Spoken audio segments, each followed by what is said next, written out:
Trinetra Churu update में आपका स्वागत है।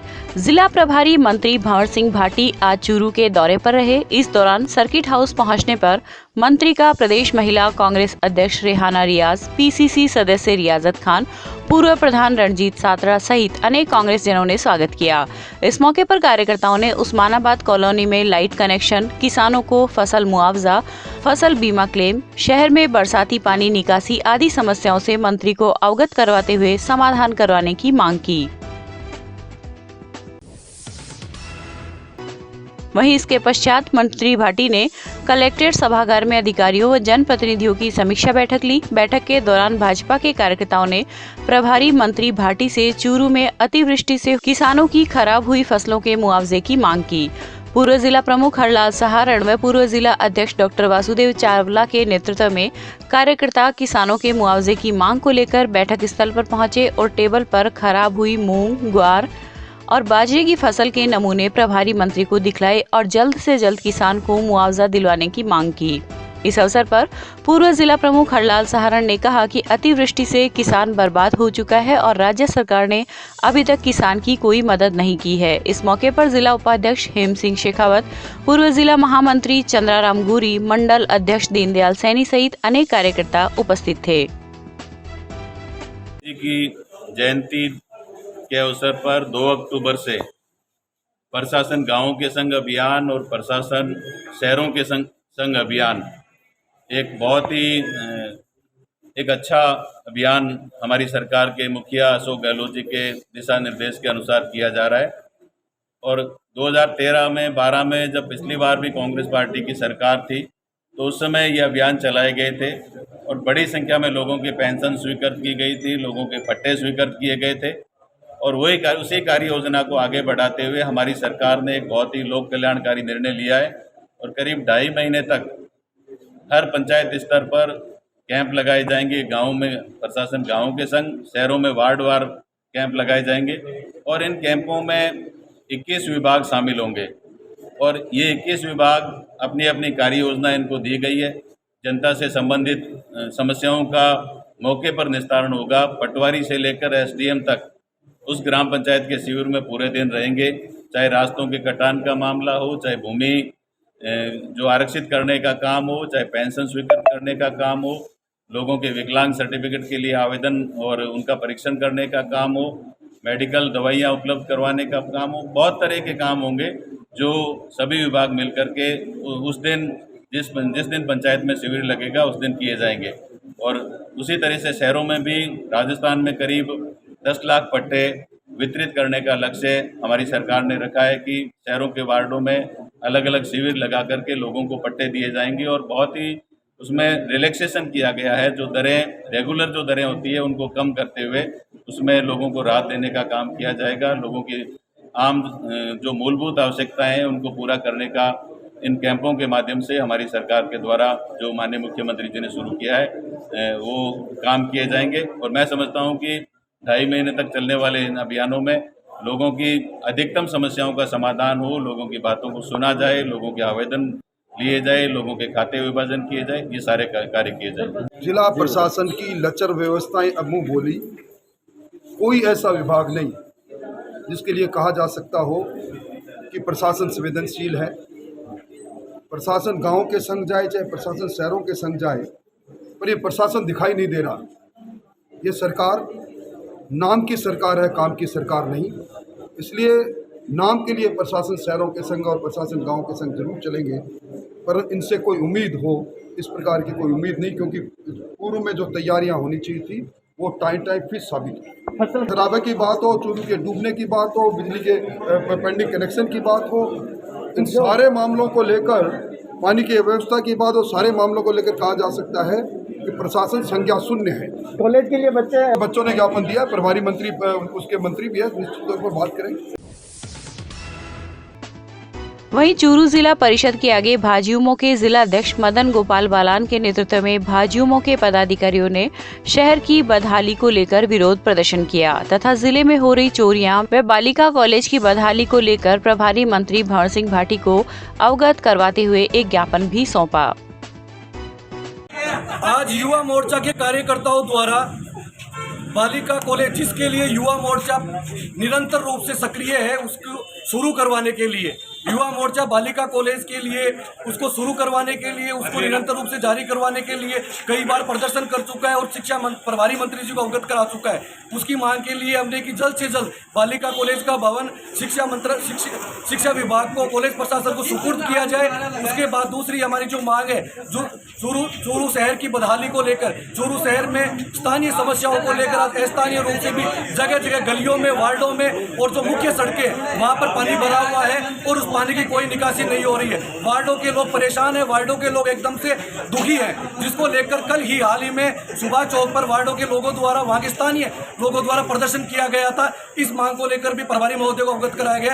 तीसरी जो बड़ी मांग है, चूरू जिले के अंदर, चूरू शहर नहीं कहूँगा, चूरू जिले के अंदर चोरियां बहुतायत में हो रही है। उन चोरियों पर पुलिस की कोई लगाम नहीं है, जबकि अपराध भी बढ़ते जा रहे हैं। पुलिस प्रशासन इसके ऊपर कड़ी कार्रवाई करे। इन सभी मांगों को लेकर आज युवा मोर्चा के पदाधिकारियों सहित कार्यकर्ताओं ने, पूरे युवा टीम ने आज प्रभारी मंत्री को फिर से अवगत कराया है और अपना रोष व्यक्त करते हुए उन्हें कहा है कि जल्द से जल्द इन मांगों को पूरा करे, इन स्थानीय समस्याओं को दुरुस्त करे, अन्यथा युवा मोर्चा सड़क पर आकर उग्र आंदोलन करने के लिए प्रेरित होगा।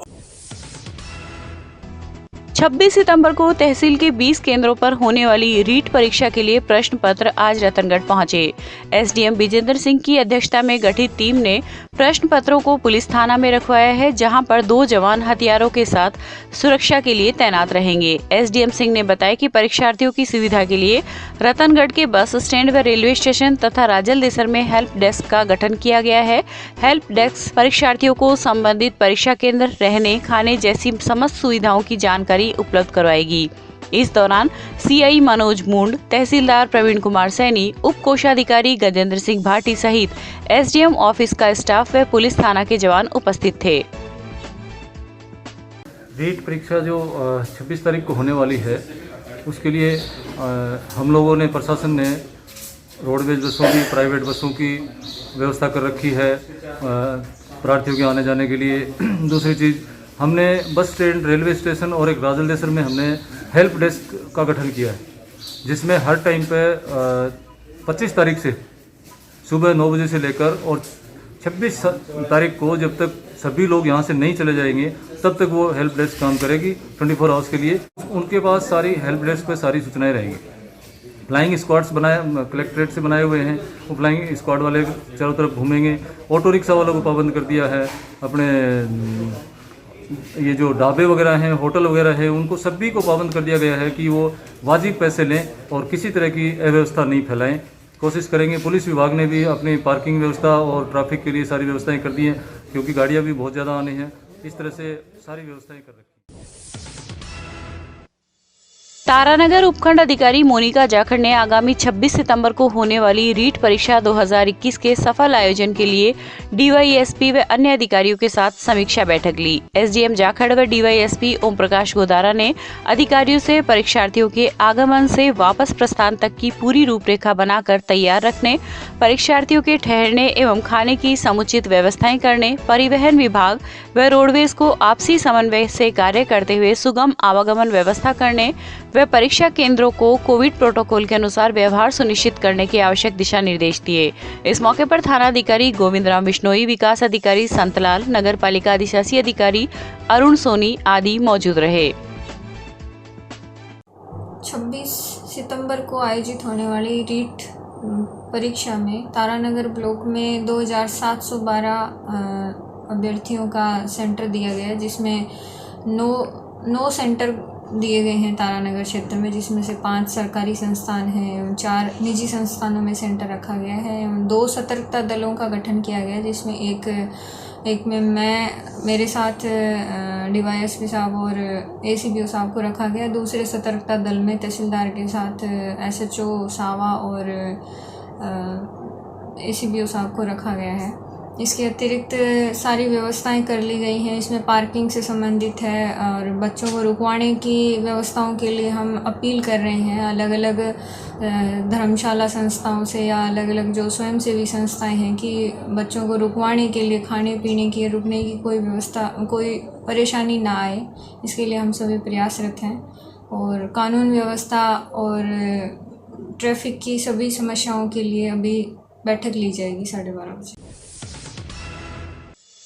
एडीएम अनिल महिला आज रतनगढ़ क्षेत्र के दौरे पर रहे। इस दौरान उन्होंने उपखंड कार्यालय में ब्लॉक स्तरीय अधिकारियों की बैठक ली, जिसमें रीट परीक्षा एवं प्रशासन गांवों के संग अभियान को लेकर आवश्यक दिशा निर्देश दिए। एडीएम ने रीट परीक्षा को संपन्न करवाने के लिए उपस्थित अधिकारियों की अलग अलग व्यवस्थाओं की जिम्मेदारी देते हुए कहा कि इसमें कोताही नहीं बरते। रतनगढ़ में 16 केंद्रों पर 5,448 तथा राजलदेसर के 4 केंद्रों पर 1,224 परीक्षार्थी पंजीकृत है। बाहर से आने वाले परीक्षार्थियों के लिए भोजन की परेशानी न हो, इसके लिए रतनगढ़ व राजलदेसर इंदिरा रसोई संचालकों को व्यवस्था रखने के आदेश दिए गए हैं। इस मौके पर एसडीएम विजेंद्र सिंह, तहसीलदार प्रवीण कुमार सैनी, बीडीओ दिलीप कुमार सहित कई लोग उपस्थित थे।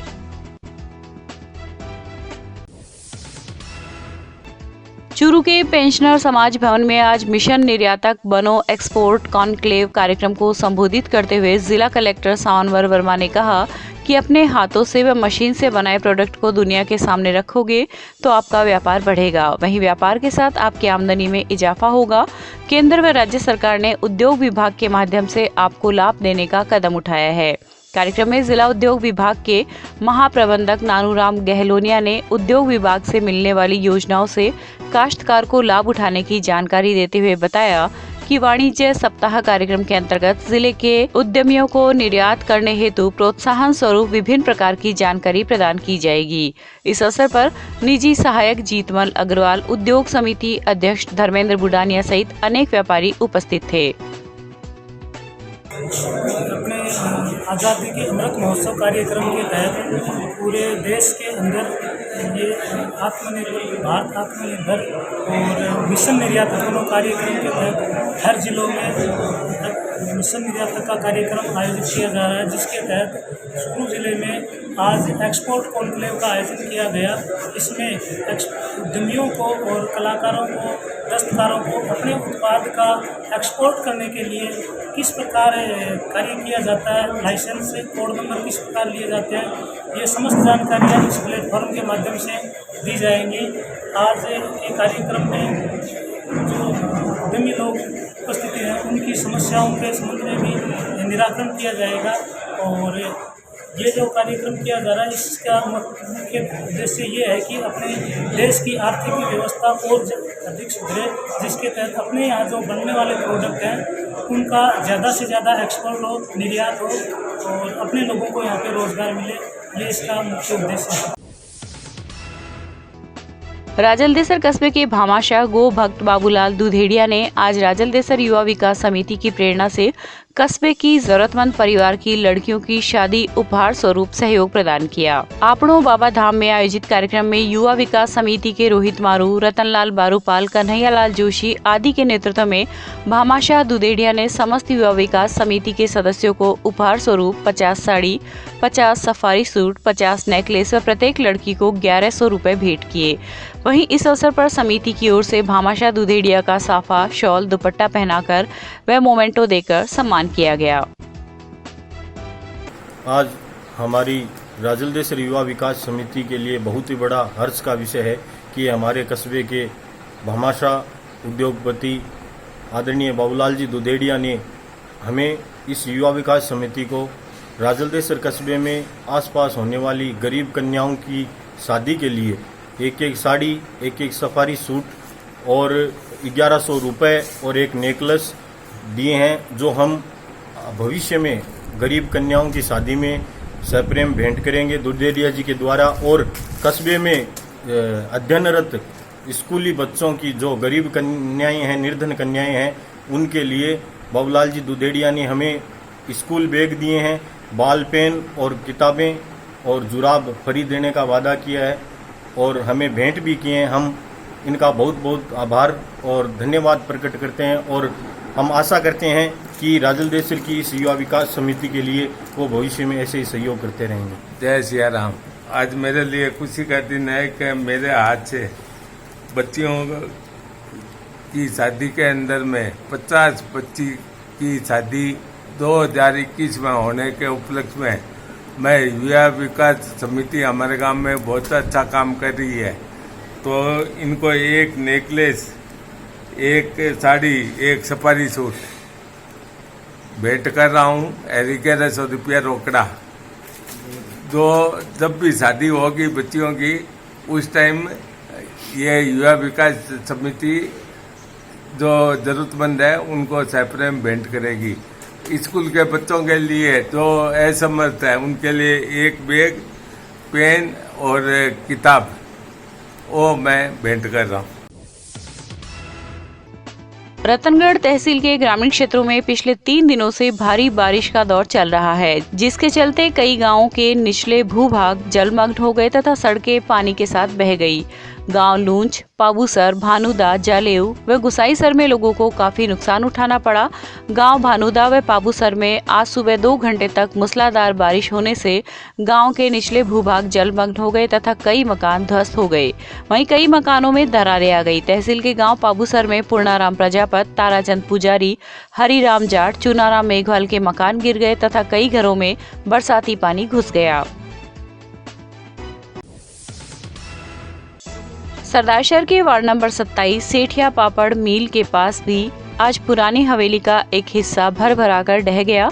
मुख्य रास्ता होने के कारण यहां आवागमन अधिक रहता है। गनीमत यह रही कि घटना में जान माल का नुकसान नहीं हुआ। बारिश के कारण जर्जर हवेली अचानक गिर गई। यह हवेली गोपाल ढाडरिया की बताई जा रही है, जिनका परिवार कोलकाता में रहता है। अखिल राजस्थान राज्य कर्मचारी संयुक्त महासंघ की जिला शाखा चूरू के द्वारा प्रदेश नेतृत्व के आह्वान पर आज 15 सूत्री मांगों के निराकरण के लिए जिला कलेक्टर के माध्यम से मुख्यमंत्री के नाम ज्ञापन दिया गया। जिला अध्यक्ष रिजपाल सिंह चारण ने बताया कि सरकार कर्मचारियों के साथ छल एवं विश्वासघात करने के लिए कभी मंत्रिमंडलीय समिति बनाती है तो कभी सेवानिवृत्त IAS अधिकारियों की अध्यक्षता में समितियों का गठन करती है। हम इन समितियों के खेल का पुरजोर विरोध करते हैं। वर्तमान सरकार ने पूर्व में गठित DC सामंत समिति की रिपोर्ट आज दिनांक तक सार्वजनिक नहीं की है एवं एक नवीन समिति बनाकर कर्मचारियों में भ्रम की स्थितियां पैदा कर रही है। सरकार को महासंघ के 15 सूत्री मांग पत्र पर बैठकर द्विपक्षीय वार्ता से मांगों का हल निकालना चाहिए। इस दौरान कर्मचारी नेता प्रमोद कुमार, कैलाश चंद्र, कमल वर्मा सहित अनेक कर्मचारी उपस्थित थे।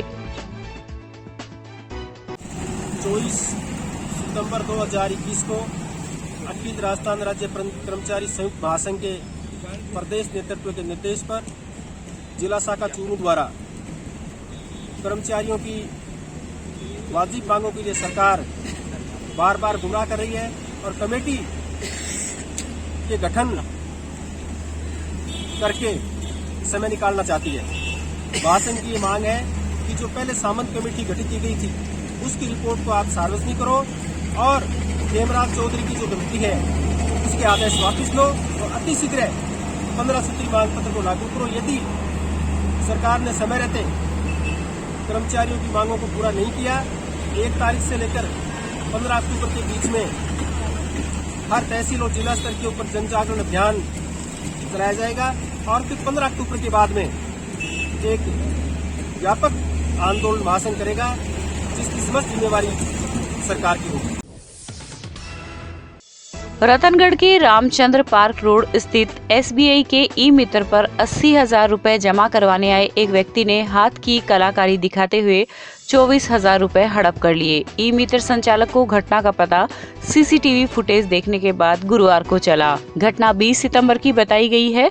संचालक ने इस संबंध में गुरुवार को पुलिस में लिखित शिकायत भी दी है। ई-मित्र के तारू सिंह ने बताया कि 20 सितंबर को एक व्यक्ति उसके पास 80,000 रुपए जमा करवाने के लिए आया। 80,000 रुपए देने के बाद ई-मित्र संचालक ने रुपए जमा कर दिए। इसी दौरान व्यक्ति ने ई-मित्र संचालक से कहा कि मेरे द्वारा दिए गए रुपयों में 2,000 रुपए का नोट अधिक चला गया। एक बार वापस गिनने पर ई-मित्र संचालक ने व्यक्ति द्वारा दिए गए 80,000 रुपए वापस दे दिए।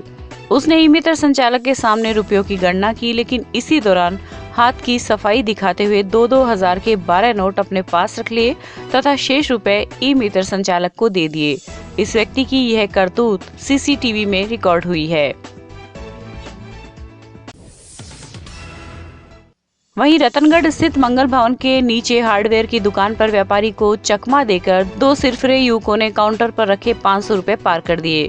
दुकानदार को पता चलते ही उसने उनका पीछा किया तथा स्टेशन रोड स्थित SBI बैंक के पास दोनों युवकों को पकड़ लिया। सूचना मिलने पर पुलिस मौके पर पहुंची तथा दोनों युवकों को अपनी हिरासत में ले लिया। चूरू के एक निजी होटल में अभिव्यक्ति कला प्रशिक्षण संस्थान सीकर की निदेशिका अनुपमा सक्सेना की अध्यक्षता में एक प्रेस वार्ता का आयोजन किया गया। सक्सेना ने बताया कि शास्त्रीय और उप शास्त्रीय नृत्य में सामाजिक क्लब लॉयन क्लब सीकर कल्याण के सहयोग से शेखावाटी की बालिकाओं के लिए एक अद्भुत नृत्य प्रतियोगिता का आयोजन किया जाएगा, जिसमें सीकर, चूरू और झुंझुनू की बालिकाओं के लिए शास्त्रीय, उप शास्त्रीय, लोक नृत्य और कंटेम्प्रेरी डांस की प्रतिभा को राष्ट्रीय स्तर का मंच प्रदान किया जाएगा। इनके ऑडिशन चूरू में 9 अक्टूबर, झुंझुनू में 10 अक्टूबर व सीकर में 13 अक्टूबर को होंगे। इस अवसर पर सीकर कल्याण अध्यक्ष नरेश प्रधान, चूरू लायंस क्लब अध्यक्ष विनोद शर्मा, सचिव राजीव शर्मा आदि मौजूद थे। रतनगढ़ क्षेत्र का एक युवक आज दोपहर वार्ड नंबर 45 स्थित बीहड़ में लगे हाई टेंशन बिजली के टावर पर चढ़ गया। घटना का पता चलने पर लोगों की भीड़ लग गई। सूचना पर भाजपा नेता रामकृष्ण पारिक मौके पर पहुंचे और समझाइश कर युवक को नीचे उतारा। पारिक ने बताया कि वार्ड संख्या 45 का ही हरिराम नायक मानसिक रोगी है जो 132 kV हाई टेंशन लाइन के टावर पर चढ़ गया। गनीमत यह रही कि किसी भी प्रकार की घटना घटित नहीं हुई। रतनगढ़ के गांव हरदेसर में 19 सितंबर की रात जोहड़ के पास बेरहमी से सांड की पिटाई कर उसे मार देने तथा सांड को दफनाने के दर्ज प्रकरण में एडीजे न्यायालय ने 5 आरोपियों की जमानत अर्जी खारिज कर दी है। परिवादी पक्ष विजय कुमार चौमाल के वकील राजकुमार चोटिया ने बताया कि न्यायालय ने सांड को जानबूझकर मारने को गंभीर अपराध मानते हुए तथा इस तरह के प्रकरण में 10 वर्ष तक की कठोर कारावास की सजा का प्रावधान होने के कारण एडीजे प्रवीण कुमार वर्मा ने 5 आरोपियों की जमानत अर्जी को अस्वीकार कर दिया है। राजस्थान शिक्षक संघ शेखावत के जिला उपाध्यक्ष रणवीर सारण पर आज विद्यालय समय पश्चात घर आते समय राजासर बीकान लिंक रोड पर बोलेरो गाड़ी व पिकअप में सवार होकर आए लोगों ने सारण की गाड़ी को टक्कर मारकर रोका और हमला बोल दिया। पुलिस से मिली जानकारी के अनुसार हमलावरों ने सारण को गाड़ी से बाहर निकालकर लोहे की रॉड व सरियों से जानलेवा हमला किया। वहीं रूट की बस आती देख उसे बेहोशी की हालत में ही छोड़कर हमलावर लूणकरणसर की तरफ टोल नाका तोड़कर भाग गए। बस में सवार लोगों ने घायल को राजकीय अस्पताल पहुंचाया, जहां पर चिकित्सा कर्मियों ने प्राथमिक उपचार कर बीकानेर रेफर कर दिया। पुलिस ने लिखित में रिपोर्ट दर्ज कर आगे की जांच शुरू कर दी है।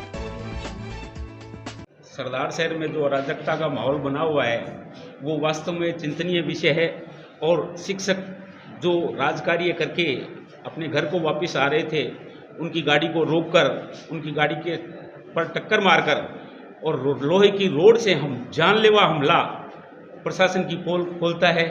और यदि यही सिस्टम सरदार शहर में चलता रहा तो इस पुलिस प्रशासन के खिलाफ निश्चित रूप से और कोई चाहे आवाज़ उठाए नहीं उठाए, हम शिक्षक संघ शेखावत के जो साथी हैं वो इस पुलिस प्रशासन के खिलाफ यदि इनको तत्काल गिरफ्तार नहीं किया गया तो ये गैंगस्टर बने घूमते हैं। इनके खिलाफ न तो कोई गवाही देने को तैयार होता है न कोई और। लेकिन हम पुलिस प्रशासन को बताना चाहते हैं कि यदि इन हमलावरों को 3 दिन का टाइम देते हैं हम प्रशासन को, 3 दिन में यदि इनको गिरफ्तार नहीं किया गया, एक हमारे साथी पर जानलेवा आप देख सकते हैं उनके सिर पर लोहे की राड से हमला किया गया है। हम इसको मजबूती से लड़ेंगे और सरदार शहर की जनता को सुरक्षित रखने के लिए पुलिस को निश्चित रूप से कार्रवाई करनी ही होगी। रतनगढ़ में गुरुवार की रात अपने पति के साथ पीहर आ रही 25 वर्षीय विवाहिता सहित 3 लोग सड़क हादसे में घायल हो गए। घायलों को राजकीय अस्पताल पहुंचाया गया, जहां पर उनका उपचार चल रहा है। घटना के अनुसार भरपालसर निवासी 55 वर्षीय श्रवणनाथ टेम्पो चलाता है। राजल देसर से मगना राव व उसकी पत्नी सुमन देवी को टेम्पो में बैठाकर भरपालसर की ओर आ रहा था कि नेशनल हाईवे 11 पर भरपालसर सड़क मार्ग से पहले गोवंश आ जाने के कारण टेम्पो अनियंत्रित हो गया तथा पलटी किया गया। घटना में टेम्पो चालक सहित दंपत्ति घायल हो गए। रतनगढ़ में गृह प्रवेश पर आए युवक ने 19 वर्षीय युवती के साथ दुष्कर्म की वारदात को अंजाम देते हुए घटना का अश्लील वीडियो बना लिया। इस संबंध में आज युवती की रिपोर्ट पर पुलिस थाना में मुकदमा दर्ज हुआ है। पुलिस ने मुकदमा दर्ज कर पीड़िता का मेडिकल मुआयना करवाया तथा आगे की जांच शुरू कर दी है।